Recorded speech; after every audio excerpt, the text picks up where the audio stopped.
Bismillahirrahmanirrahim. Alhamdulillahirabbil alamin. Wassalatu wassalamu ala asyrafil anbiya wal mursalin sayyidina Muhammadin wa ala alihi wa sahbihi ajmain. Jika engkau bertanya, apakah yang bisa mendorongku dan memudahkanku untuk uzlah dan memencilkan diri dari masyarakat? Apa jalannya, bagaimana caranya supaya hati kita itu terbuka, terdorong untuk uzlah.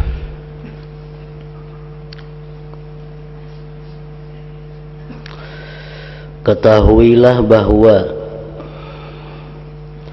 yang memudahkanmu untuk uzlah itu ada 3 perkara. Pertama, menggunakan seluruh waktu Anda untuk beribadah.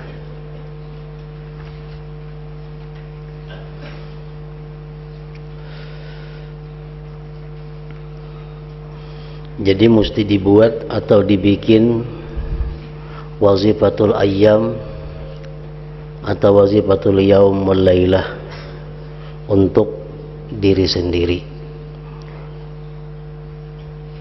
Artinya kita maulah susunan tugas untuk diri kita.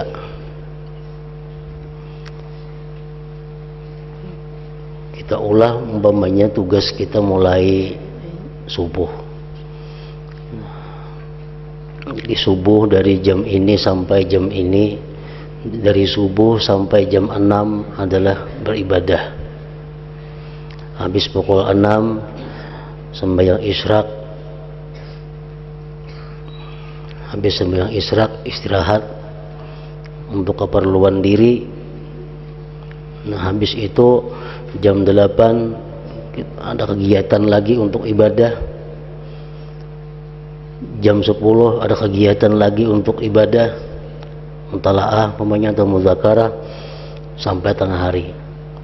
Nah, di tengah hari ada waktu istirahat atau sebelum zuhur ada waktu istirahat.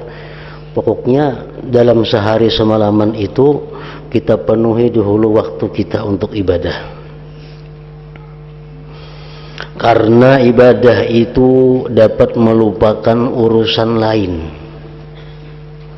Dan senang berkumpul orang banyak itu menandakan kebangkrutan hati dari amal akhirat. Nah, jadi kita ulah ibadah tadi, jadwal kita ibadah kita ulah sampai kita merasa rami dengan ibadah itu, sampai merasa nikmat dengan ibadah kita itu, sehingga kita kalau terganggu menjalankan ibadah itu merasa ada kerugian, merasa ada kekurangan.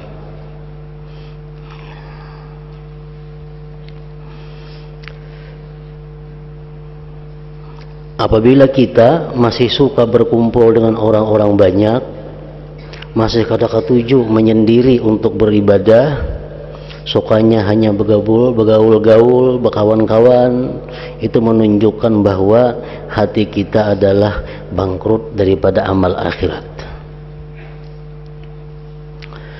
Jadi apabila Anda melihat nafsu, Anda selalu ingin bertemu dengan orang banyak dan berbicara dengan mereka tanpa ada keperluan dan tanpa ada hal yang memaksa, maka ketahuilah bahwa yang demikian itu fudul ngarannya.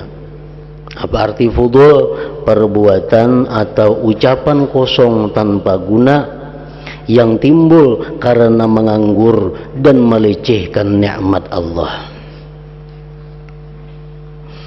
Sungguh baik sekali syair yang dibuat tentang keadaan semacam ini.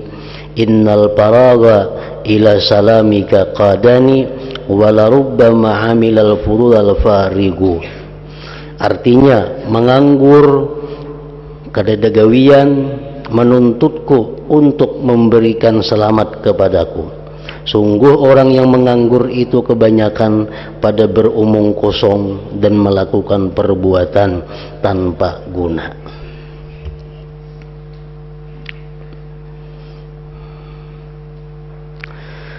Nah, apabila Anda melakukan ibadah dengan semestinya,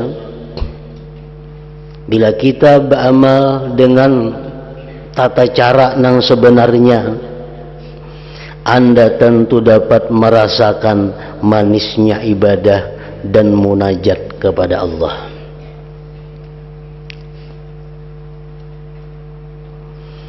Kenapa kita beribadah itu kadang merasa nyaman, bahkan kebanyakan orang beribadah itu merasa tertekan, merasa beban, karena ibadahnya belum sesuai dengan aturan yang semestinya. Apabila ibadah kita itu teratur dengan adat-adatnya, ibadah kita jalankan dengan syarat rukunnya dan sunat-sunatnya, maka Allah pasti akan memberikan satu kelezatan, kenyamanan dalam ibadah itu. Nah, apabila kita sudah beribadah itu nyaman, beribadah itu manis, lalu tentram sebab membaca kitab Allah, membaca Quran tenang hati, mutalaah kitab nyaman hati, membaca salawat nyaman hati, berzikir nyaman hati. Nah, melupakan masyarakat, akhirnya kada ingat lagi kita lawan masyarakat, merasa resah bila berkumpul dan berbicara dengan mereka. Nah, inilah sebab yang meringankan, mendorong kita untuk bisa uzlah.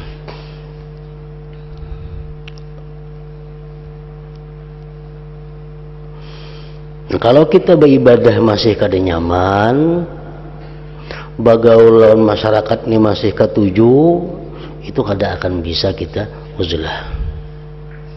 Pasti kesepian, kesunyian. Nah, ini ada orang yang kada kawa kada bakawan, manusia yang kada kawa kada bakawan.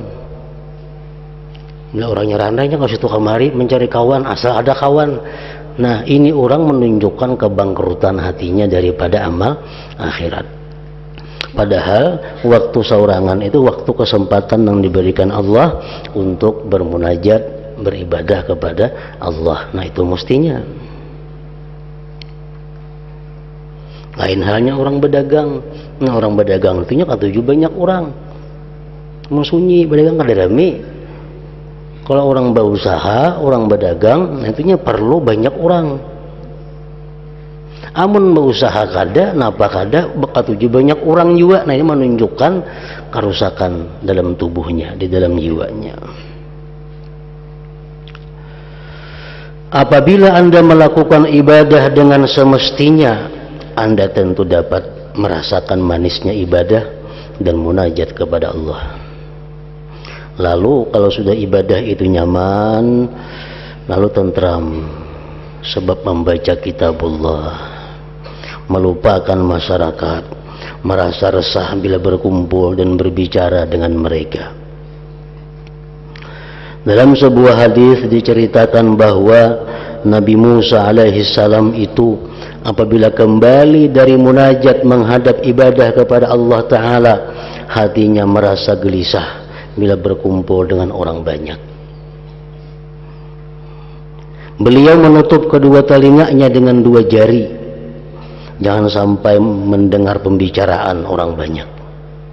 Omongan orang banyak menurut Nabi Musa pada waktu yang demikian itu sama dengan suara himar, tidak enak didengar. Nah, kalau sudah macam itu, selalu ketujuh hendak menyendiri, karena sudah kada nyaman lagi berkumpul dengan orang banyak.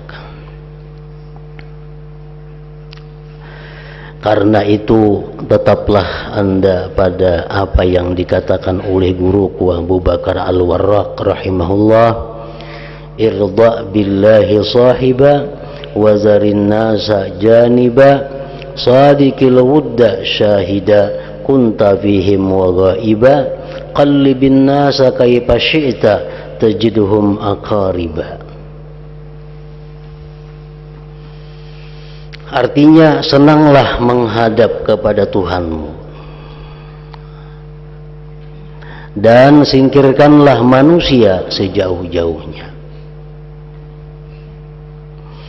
Bersungguh-sungguhlah mencintai Allah, baik engkau berada di kalangan masyarakat atau tidak. Bulak-balikanlah manusia sekehendakmu, maka engkau akan menemukan mereka itu bagaikan kalajengking.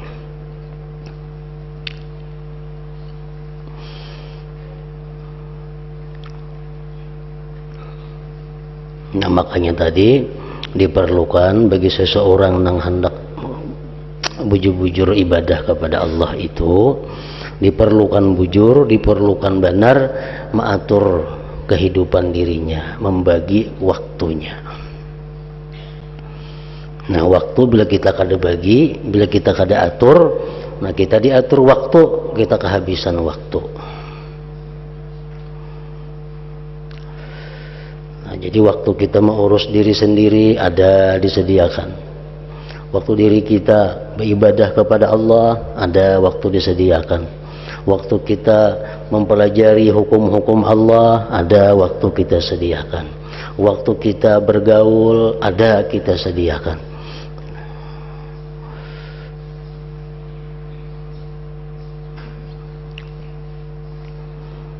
Nah, jadi dorongan pertama agar mudah untuk uzlah, dorongan yang pertama agar kita ini suka memencilkan diri adalah usahakan dahulu beribadah itu lezat dan manis. Kayak apa beribadah supaya lezat dan manis?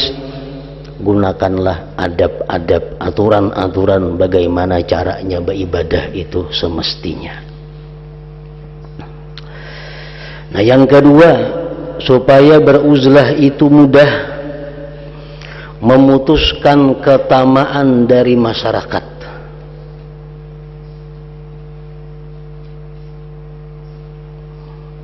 Memutuskan ketamaan dari masyarakat. Kalau kita masih ingin dihormati orang, kalau kita masih ingin diberi orang, kalau kita ingin masih dimuliakan orang, kata kada kawa uzlah sudah, kada kawa memanjilkan diri untuk beribadah. Kenapa? Karena banyak masih keinginan kita pada masyarakat itu. Nah, jadi memutuskan ketamaan dari masyarakat. Allah Ta'ala paling kada suka kalau kita ini menyekutukan Allah, baik yang langsung atau yang kada langsung. Dalam hati kita misal ada terlintas, mudahan si anu itu menghormati aku, mudahan si anu itu memberi aku. Nah, itu adalah tamak kita kepada manusia. Itu Allah sangat benci kepada kita. Mestinya kita kepada Allah, ya Allah berikanlah aku seperti fulan itu, ya Allah berikanlah aku seperti itu. Nah, jangan kita berkritik di hati, mudahan ingin itu memberi aku. Nah, itu Allah sangat benci. Itu ngarani kita ada tamak kepada manusia.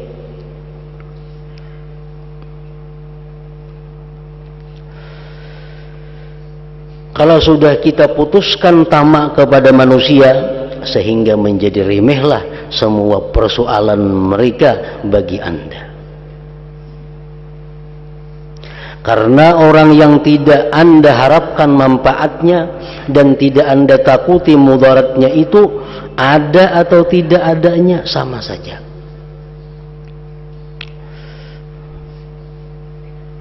Kita kadang mengharapkan ingin itu memberi kita, kita kadang ada takutan ingin itu membahayakan kita.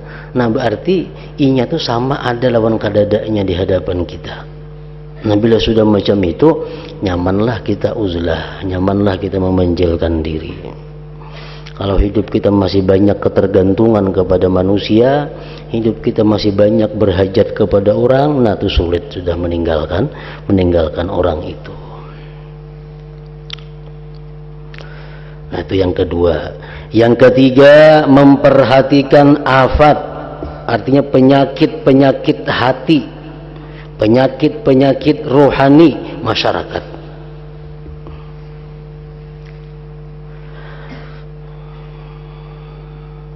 Ya masyarakat tadi dibulak-balik karena sama aja membahayakan kepada kita. Itu umumnya.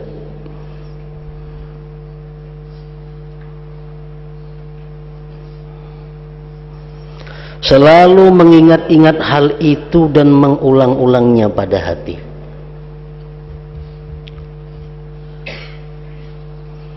Manusia umumnya baik lawan kita, amun kita baik. Mun kita kada baiknya kada katuju lawan kita. Nah itu umumnya sudah perilaku manusia.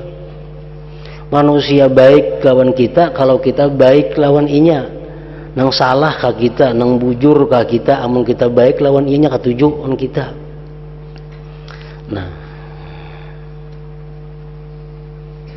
bila kita ini kada baik dianggapnya, inya kada katuju lawan kita, walaupun kita bujur di sisi Allah.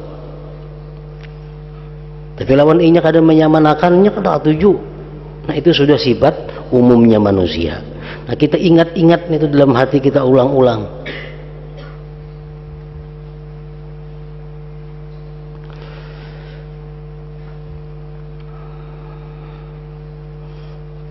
Tiga, memperhatikan afat penyakit-penyakit masyarakat, selalu mengingat-ingat hal itu dan mengulang-ulangnya dalam hati.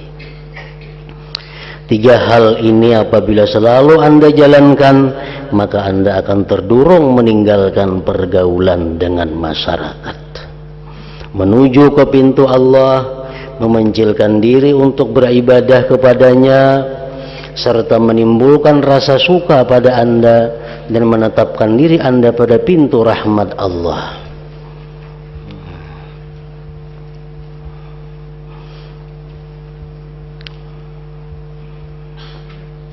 Semoga Allah berkenan memberikan pertolongan dan penjagaan kepada kita semua. Amin ya rabbal alamin. Nah, jadi habis di situ sudah mengenai uzlah tadi. Jadi uzlah disimpulkan terbagi kepada dua. Pertama ada uzlah nang adna, uzlah nang rendah. Arti uzlah yang rendah itu adalah kita masih diam di tengah-tengah masyarakat, namun kita kada bergaul dengan mereka kecuali urusan-urusan agama, sembahyang berjamaah, sembahyang Jumat, menuntut ilmu. Nah, habis itu kita masuk rumah. Kita bisa berurusan dengan masyarakat dalam hal urusan agama. Itu uzlah, ngarannya sudah uzlatul adna. Nah, bila macam itu masih terganggu ibadah kita, nah terpaksa kita uzlah kubra, uzlah yang besar, yaitu meninggalkan masyarakat ke tempat-tempat yang terasing, yang jauh dari mereka, yang terhindar dari kewajiban Jumat dan jamaah. Nah, di situ kita bersendiri atau dengan orang-orang yang sepaham dengan kita mengelola kebaikan diri kita masing-masing. Nah, itu uzlah.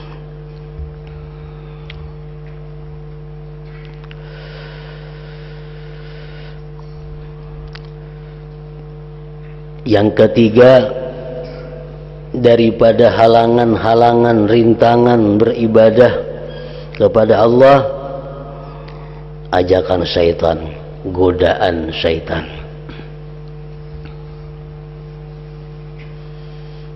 Sekadar kita mengingat dari permulaan kitab ini, apabila kita diberi Allah hidayah, diberi Allah petunjuk, maka dibukakanlah hati kita untuk mengabdi kepada Allah dengan pengabdian yang sebenarnya. Itu kalau kita dapat hidayah. Artinya menempatkan pengabdian diri kepada Allah itu sebagai nomor satu, karena itulah tujuan penciptaan kita. Nah, ini orang yang diberi hidayah Allah, terbuka hati untuk beribadah dengan sebenar-benarnya dan menjadikan ibadah itu prioritas nomor satu dalam diri. Nah, kemudian sesudah inya terbuka hati untuk ibadah tadi, ibadah itu kan memerlukan ilmu. Nah, jadi halangan yang pertama yang harus dia lalui adalah menuntut ilmu.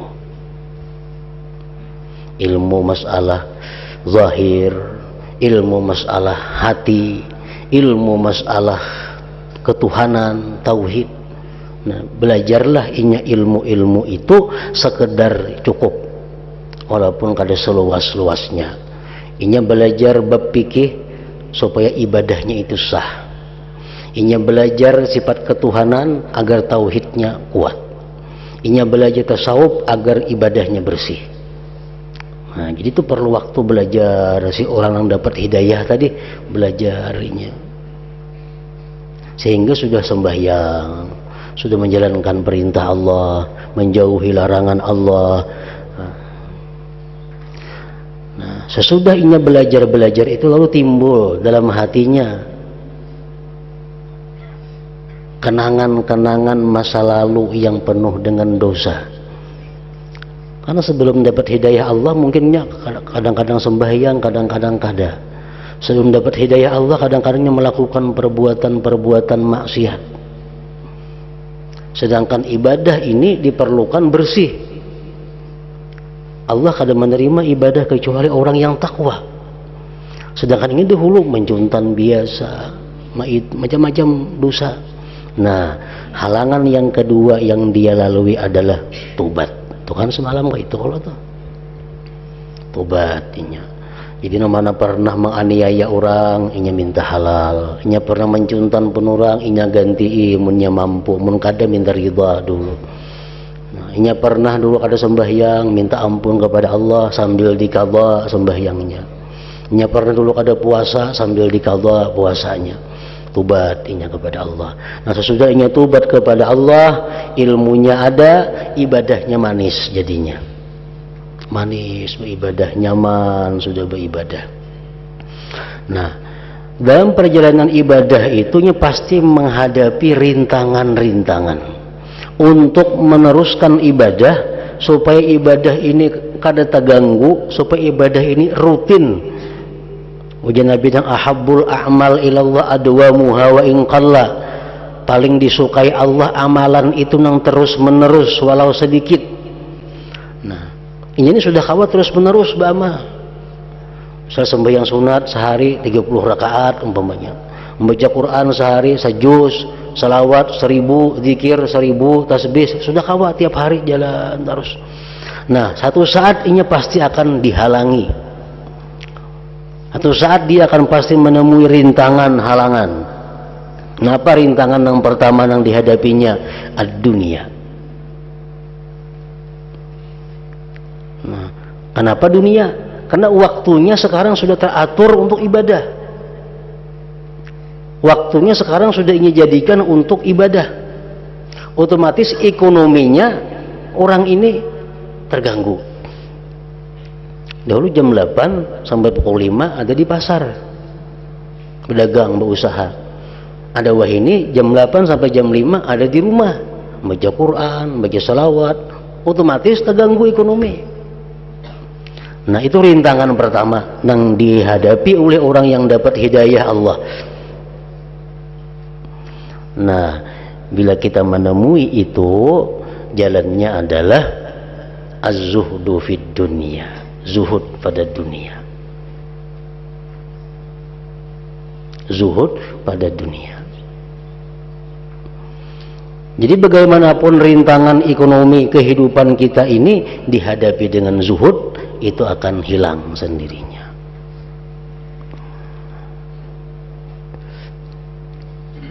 Jadi mesti sanggup apa adanya. Makan, pakai, tempat tinggal, kendaraan, mesti apa adanya. Mencari ada, karenanya sudah meningkatkan dalam dirinya ibadah prioritas hidupnya. Karena aku diciptakan untuk itu.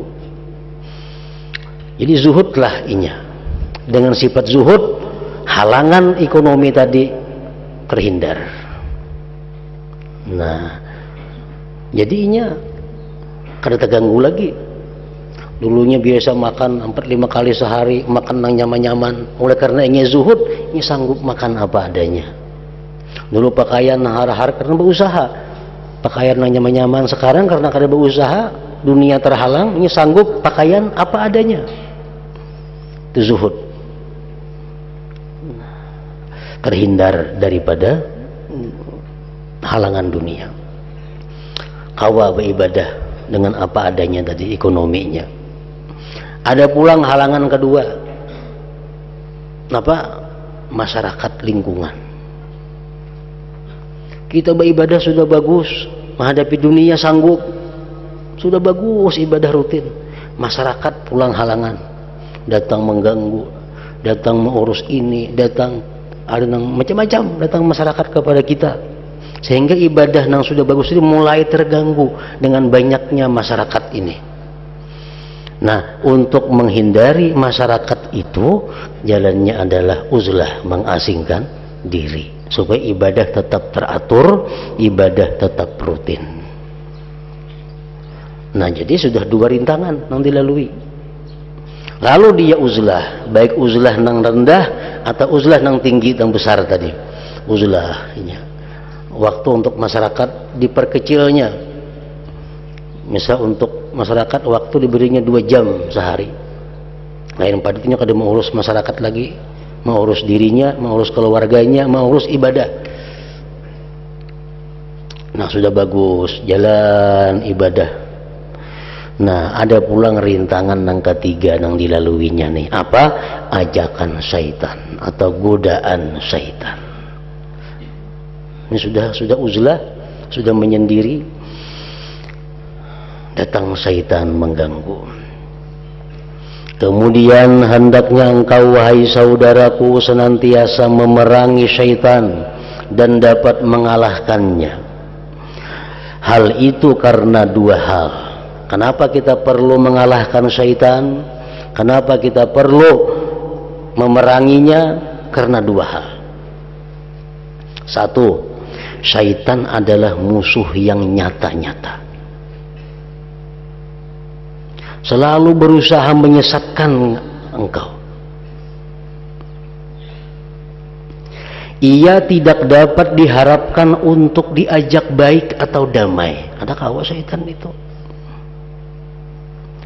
Ia akan membiarkan Anda bahkan merasa belum puas jika Anda tidak mengalami kerusakan sama sekali.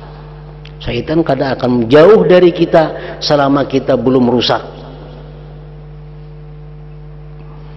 Nah, tidak ada alasan bagi Anda buat merasa aman dari musuh semacam ini atau melupakan usahanya itu. Nah, jadi kita pasti berhadapan dengan syaitan. Kalau kita beribadah sudah bagus, syaitan akan datang kepada kita. Dan kita diwajibkan memeranginya, memusuhinya karena 2 hal. Pertama, karena syaitan akan selalu berusaha untuk merusak, menghancurkan kita. Renungilah 2 ayat dari kitab Allah berikut. Pertama, alam a'had ilaikum ya bani adam alla ta'budu syaitan innahu lakum aduwwum mubin. Artinya, apakah aku belum berjanji memerintahkan kalian, hai anak keturunan Adam, agar kalian tidak menyembah syaitan. Artinya tidak mentaati syaitan. Sudah kuperintahkan ya Tuhan bahwa kalian jangan mentaati syaitan. Sungguh syaitan itu bagi kalian adalah musuh yang nyata. Walaupun syaitan itu bersumpah, sumpahnya palsu. baik syaitan yang bujur atau syaitan manusia. Walaupun dia menggunakan Al-Quran, menggunakan sumpah, pasti ujungnya membahayakan kita. Namanya ada manusia yang merayu kita berbuat maksiat. Ada manusia, ada kawan-kawan kita yang membujuk kita melakukan pelanggaran hukum Allah. Ini syaitan katanya. Syaitanul ins, syaitan manusia. Walaupun ingin itu bersumpah lawan kita, tetap membahayakan kita. Nah, jadi jangan sekali-kali kita mentaati apapun yang mengajak kepada maksiat.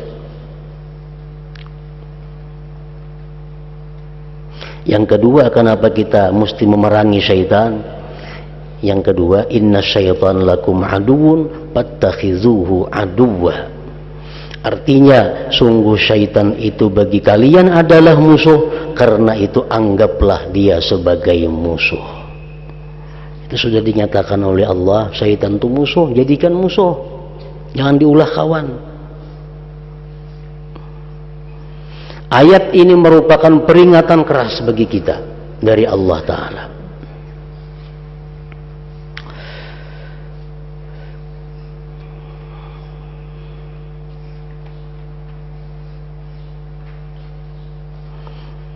Nah, jadi kenapa kita mesti memerangi syaitan? Karena tadi syaitan itu berusaha untuk merusak kita. Yang kedua, syaitan itu diberi watak memusuhi Anda dan selalu siap selamanya untuk memusuhi Anda. Baik di tengah-tengah malam atau di ujung-ujung siang, syaitan terus-menerus melimpar Anda dengan panahnya. Sementara itu Anda lengah darinya. Lalu bagaimana kesudahannya? Syaitannya ada berguringan malam, siang, kujuk-kujuk untuk menggoda kita. Kita guring, tetap digudanya dengan mimpi-mimpi yang kada kekaruan.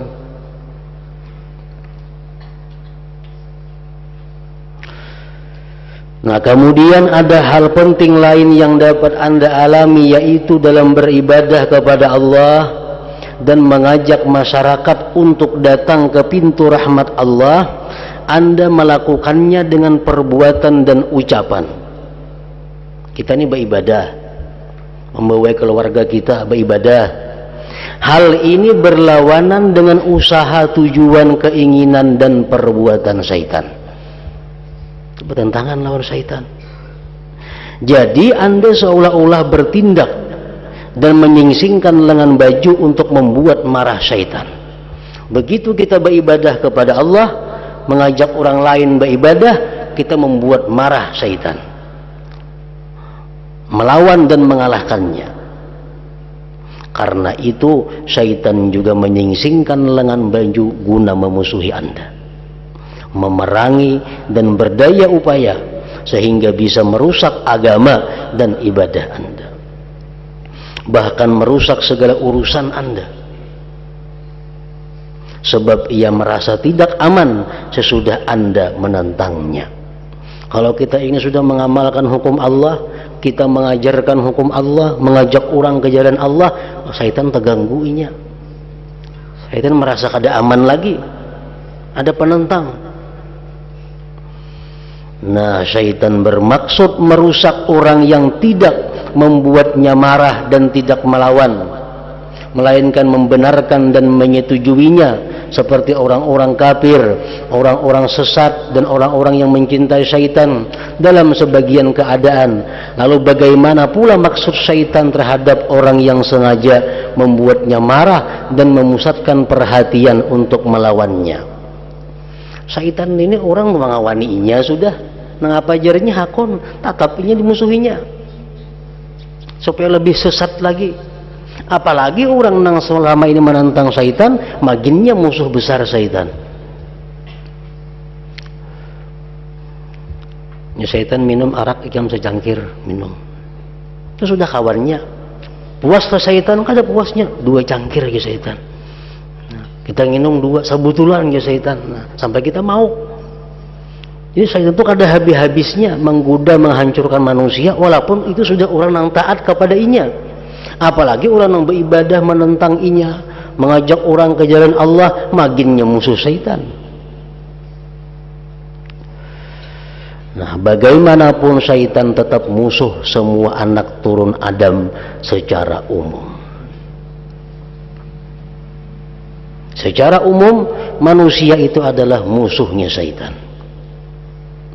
Dan bagi Anda, wahai orang yang sungguh-sungguh beribadah dan mengamalkan ilmu, adalah permusuhan secara khusus. Nah, kalau kita beribadah, mengamalkan ilmu itu secara khusus lagi musuhnya syaitan. Urusan diri Anda bagi syaitan merupakan suatu hal yang penting. Urusan diri Anda bagi syaitan merupakan satu hal yang penting. Kenapa? Karena kita ini musuh beratnya. Kita beribadah, menuntut ilmu, mengajak orang ke jalan Allah, ini musuh khusus.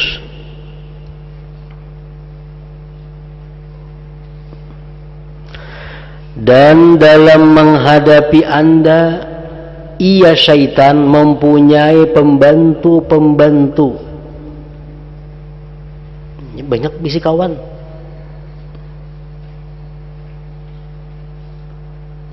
Pembantu syaitan yang paling berat bagi Anda adalah nafsu dan kesenangan Anda sendiri. Itu nafsu yang paling pembantu syaitan yang paling dekat kepada kita, pembantu syaitan yang paling membahayakan kita adalah nafsu kita sendiri.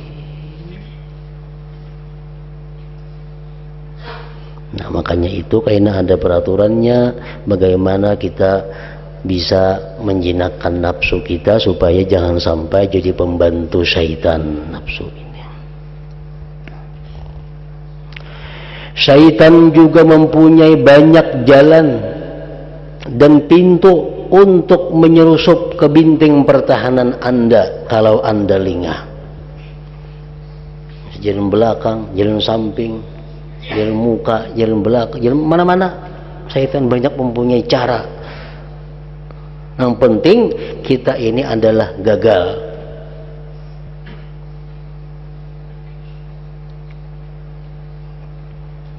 Sungguh benar Yahya bin Mu'adz Ar-Razi ketika berkata, syaitan itu menganggur. Ini enggak menganggur syaitan. Makan dijamin sudah inya. Ada gawian apa-apa, tugasnya sebuting supaya manusia itu jauh dari Allah. Nah, syaitan menganggur, sedangkan engkau sibuk dengan berbagai pekerjaan. Kita mau urusi diri, mau urusi keluarga, mau urusi masyarakat, mau urus macam-macam. Satu di situ keunggulan syaitan.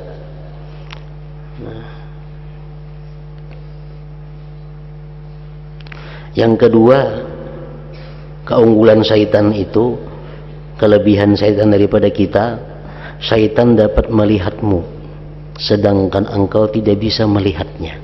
Nah, ini musuh paling ngalih sudah. Kita kada melihat lawan musuh, yang melihat lawan kita.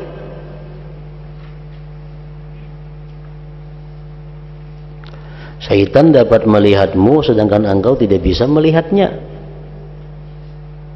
Dua, nang beratnya kita musuh lawan syaitan ini. Yang ketiga, engkau selalu lupa kepadanya sedangkan ia tidak pernah lupa kepadamu. Nah, kita kadang-kadang ada ingat pada syaitan itu ada sedangkan inya kadang mau ada ingat lawan kita. Yang keempat, dan syaitan mempunyai banyak pembantu di dalam dirimu. Dalam diri kita banyak yang melawan akan syaitan.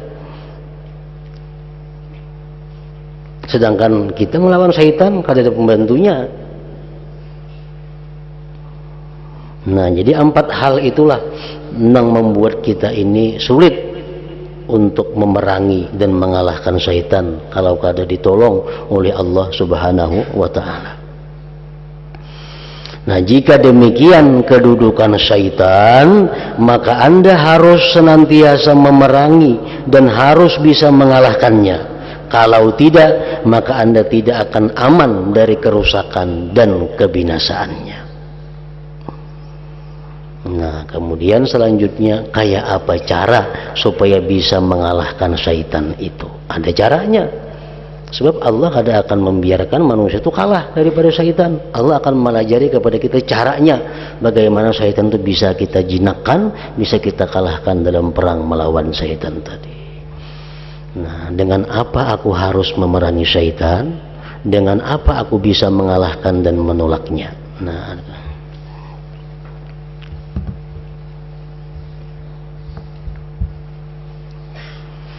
إلى حضرة النبي صلى الله عليه وسلم وآله وأصحابه ذريته الكرام الفاتحة بسم الله الرحمن الرحيم نستعين صراط المستقيم صراط الذين أنعمت عليهم